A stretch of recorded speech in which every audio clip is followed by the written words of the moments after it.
स्वागत है आप सभी दोस्तों का एक बार फिर से आपके अपने YouTube चैनल पर। आज की बड़ी खबरें, मुख्य समाचार आप सभी के लिए लेकर आए हैं, जहां पर जानेंगे लोकसभा चुनाव को लेकर आ रही है ताजा अपडेट। जी हां, वहीं जानेंगे राहुल गांधी का बयान सोशल मीडिया पे आखिर क्यों हो रहा है वायरल, हो रही है चौतरफा तारीफ। राहुल के समर्थन में उतर आए हैं यहाँ पे सोशल मीडिया यूजर्स। पूरी खबर आगे विस्तार से शामिल की गई है। तो वहीं अमेठी और रायबरेली लोकसभा सीट को लेकर भी ताजा लेटेस्ट अपडेट निकल के आ रही है।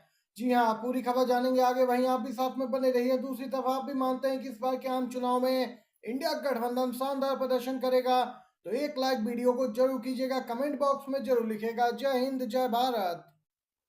विपक्षी दल हमलावर हैं बीजेपी पर। इसी क्रम में झारखंड के मुख्यमंत्री का आया बड़ा बयान, चंपाई सोरेन का बड़ा बयान। जी हाँ दोस्तों, बोले पहले अरुणाचल में 10 विधायक निर्विरोध, फिर खजुराहो में नामांकन रद्द, उसके बाद सूरत में निर्विरोध बीजेपी उम्मीदवार लोकसभा चुनाव जीता, अब इंदौर में निर्विरोध जीतने की तैयारी में लगे हैं। ये लोकतंत्र का गला घोंट रहे हैं। सूरत में बीएसपी उम्मीदवार को क्राइम ब्रांच ने मोबाइल लोकेशन से तलाश कर जबरन होटल पहुंचाया था। और इंदौर के कांग्रेस उम्मीदवार अक्षय कांति बम के 17 साल पुराने केस में 3 दिन पहले ही धारा 307 जोड़ी गई। मतलब यहाँ पे साम दाम दंड भेद किसी भी हद तक जाकर जनता के अधिकारों का दमन कर सत्ता के शीर्ष तक पहुंचना ही बीजेपी वालों का एकमात्र लक्ष्य बचा है।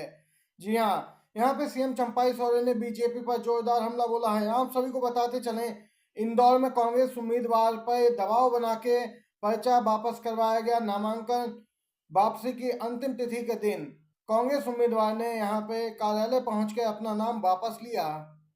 लेटेस्ट अपडेट निकल के आ रही है, बीजेपी कर रही है लोकतंत्र का हनन। एमपी कांग्रेस ने किया ट्वीट। आप सभी को बताते चले, इंदौर से निर्दलीय प्रत्याशी धर्मेंद्र झाला का नाम वापस लेने के लिए उन पर दबाव बनाया जा रहा है। उनका तो कहना है कि अधिकारी भी इस साजिश में शामिल हैं। देश में चुनाव नहीं होने देने की बीजेपी की मंशा अब जग जाहिर हो रही है। देश में तानाशाही चरम पर है। यहाँ पे देख सकते हैं, निर्दलीय प्रत्याशी नाम वापस ले, जिससे कि बीजेपी उम्मीदवार बिना किसी मुसीबत के चुनाव के आराम से निर्विरोध चुना जा सके। लेकिन ऐसा होता हुआ नहीं दिखा, तो यहाँ पे डराया धमकाया भी जा रहा है। ये मध्य प्रदेश से ताजा अपडेट निकल के आई है। फेमस यूट्यूबर ध्रुव राठी का बयान भी सामने निकल के आया है। इस पूरे घटनाक्रम पे बोले हैं, अगर बीजेपी को नहीं रोका गया तो पूरे देश में सूरत और इंदौर जैसा हाल देखने को मिल सकता है। देख सकते हैं किस प्रकार से लोकतंत्र का हनन किया जा रहा है।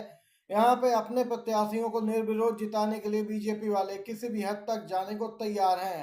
अगर आप भी लोकतंत्र के साथ हैं और इंडिया गठबंधन के समर्थन में हैं, तो एक लाइक वीडियो को जरूर कीजिएगा। इसी के साथ अगली अपडेट की ओर चलते हैं, जहां पर आ रहा है राहुल गांधी का बड़ा बयान। जी हां, राहुल गांधी बोले, नरेंद्र मोदी पहले 400 पार का नारा दे रहे थे, अब 150 पार भी नहीं बोल रहे हैं। ये जान चुके हैं, पहले 2 चरणों में इनका सफाया हो गया है। के बिलासपुर में गरजे राहुल गांधी बोले हैं, मैं बीजेपी नेताओं को चैलेंज करता हूं, वह कह दें कि पीएसयू का निजीकरण नहीं किया जाएगा, ठेकेदारी प्रथा बंद की जाएगी, किसानों का कर्ज माफ किया जाएगा। राहुल गांधी ने कहा कि बीजेपी के लोग ऐसा नहीं कह सकते, क्योंकि इनकी विचारधारा एकदम उलट है। इनकी विचारधारा गांधी, नेहरू और अंबेडकर की विचारधारा से मिलती जुलती नहीं है। ये यहाँ पे भेदभाव करते हैं, धर्म की राजनीति करते हैं। इनकी विचारधारा सिर्फ और सिर्फ चंद उद्योगपतियों को देश के धन, जल, जंगल, जमीन सौंप देने की है। यहाँ पे बिलासपुर छत्तीसगढ़ में एक चुनावी रैली के दौरान राहुल गांधी बीजेपी पर जोरदार तरीके से हमलावर नजर आए। की लगातार शिकायतें की जा रही हैं चुनाव आयोग पर, लेकिन अभी तक चुनाव आयोग कोई एक्शन लेता हुआ नहीं दिखा है। इसी क्रम में चुनाव आयोग से मिलने के बाद कांग्रेस नेता राजीव शुक्ला का बयान भी सामने निकल के आ गया है। जी हां, आपको बताते चले, कांग्रेस नेता ने जानकारी दी कि हमने चुनाव आयोग से मिलकर 20 शिकायतें दी हैं, जिनमें बीजेपी द्वारा चुनाव आयोग के नियमों का उल्लंघन कर धार्मिक भावनाओं को भड़काने का इस्तेमाल किया जा रहा है।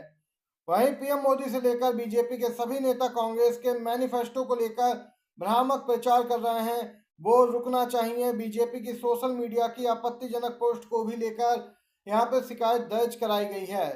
कांग्रेस नेता ने जानकारी दी कि चुनाव आयोग ने जरूरी कार्रवाई का हमें आश्वासन दिया है और कहा कि जल्द ही वह इस पर एक्शन लेगा। जांच होने के बाद देख सकते हैं चुनाव आयोग ने फिलहाल अभी तक कोई एक्शन नहीं लिया, आगे एक्शन लेता है या नहीं या तो समय बताएगा। देख सकते हैं कांग्रेस लगातार शिकायतें कर रही है चुनाव आयोग में बीजेपी और प्रधानमंत्री मोदी की। बीजेपी नेता वरुण गांधी ने ठुकरा दिया है लोकसभा चुनाव लड़ने का ऑफर, वो भी रायबरेली की लोकसभा संसदीय सीट से। वरुण गांधी ने रायबरेली से चुनाव लड़ने का ऑफर ठुकराया है। रायबरेली से कांग्रेस की तरफ से इस बार प्रियंका गांधी चुनावी मैदान में हो सकती हैं। अपनी मां की सीट से प्रियंका गांधी इस बार चुनाव मैदान में उतरने वाली हैं। इसकी आधिकारिक घोषणा होना ही सिर्फ बाकी रह गया है। आप सभी को जानकारी के लिए बताते चलें, बीजेपी की ओर से वरुण गांधी को ऑफर दिया गया था कि वह पीलीभीत सीट की जगह रायबरेली की सीट से चुनाव लड़े, लेकिन प्रियंका गांधी से अच्छे रिश्ते के कारण वरुण गांधी ने रायबरेली से चुनाव लड़ने से साफ इनकार कर दिया। देख सकते हैं वरुण गांधी एक के बाद एक बीजेपी को कई झटके दे रहे हैं। इसी के साथ एक और ताजा अपडेट आ रही है, लगा है जेजेपी को जोरदार झटका। जेजेपी के पूर्व प्रदेश प्रमुख समेत अन्य नेता कांग्रेस में शामिल। पूर्व सीएम हुड्डा बोले राज्य की सभी 10 सीटें जीतेंगे। जी हाँ, लोकसभा चुनाव से ठीक पहले हरियाणा में जेजेपी के पूर्व अध्यक्ष सहित यहाँ पे सैकड़ों पदाधिकारी और वरिष्ठ नेता कांग्रेस पार्टी में शामिल हो गए। नेता प्रतिपक्ष भूपेंद्र हुड्डा और पार्टी प्रदेश अध्यक्ष यहाँ पे मौजूदगी में ये सभी नेता कांग्रेस में शामिल हुए, सदस्यता ली। जेजेपी नेताओं के कांग्रेस में शामिल होने पर कांग्रेस ने कहा कि कांग्रेस पार्टी का परिवार लगातार बढ़ता जा रहा है। इस बार हरियाणा की सभी 10 सीटें जीतेगी कांग्रेस, बहुत शानदार प्रदर्शन करेगी हरियाणा में। बताते चले हरियाणा में किसान यहाँ पे लगातार बीजेपी की मुश्किलें बढ़ाए हैं, जिसके चलते बीजेपी नेताओं का चुनाव प्रचार करना भी मुश्किल होता जा रहा है। तो लगा है जोरदार झटका। जी हाँ, राज्य ने पतंजलि के 14 प्रोडक्ट पर लगाया बैन। इनकी दृष्टि आई ड्रॉप भी जिसमें है शामिल। उत्तराखंड सरकार ने पतंजलि के 14 उत्पादों पर प्रतिबंध लगा दिया। आपको बताते चले सुप्रीम कोर्ट में भी रामदेव को माफी मांगनी पड़ी भ्रामक प्रचार मामले में। न्यूज़पेपर में भी यहाँ पे माफीनामा छपवाना पड़ा। आपको बताते चले अब उत्तराखंड सरकार ने कड़े कदम उठाए हैं। सुप्रीम कोर्ट की फटकार के बाद रामदेव की पतंजलि को लगातार झटके पे झटके लग रहे हैं। अब 14 इनके प्रोडक्ट पे बैन लगा दिया है उत्तराखंड सरकार ने, जिसमें इनकी दृष्टि आई ड्रॉप भी शामिल है। पवार का आया बड़ा बयान, पूरे देश में चल रही है बदलाव की हवा, केंद्र की सत्ता से बीजेपी का जाना तय। राष्ट्रवादी कांग्रेस पार्टी के अध्यक्ष शरद पवार ने यहाँ पे कहा कि पूरे देश में बदलाव की हवा चल रही है। अपनी खामियों और विफलताओं के कारण बीजेपी के प्रति अब लोगों की धारणा बदल गई। देश का हर वर्ग बीजेपी से परेशान है। इस लोकसभा चुनाव में बीजेपी का जाना तय है। आपको बताते चले महाविकास आघाड़ी उम्मीदवारों के लिए चुनावी रैलियों को संबोधित कर रहे हैं शरद पवार, एक के बाद एक लगातार रैलियां कर रहे हैं। शरद पवार ने कहा कि इस बार बीजेपी का सत्ता से जाना तय है, क्योंकि जनता अब बीजेपी के भ्रामक बातों में आने वाली नहीं है। इसी के साथ एक और बिग ब्रेकिंग अपडेट की ओर चलते हैं। चुनाव प्रचार पर बैन लगाने की मांग करने वाली याचिका दिल्ली हाईकोर्ट से खारिज। हाईकोर्ट ने कहा चुनाव आयोग को आदेश नहीं दे सकते।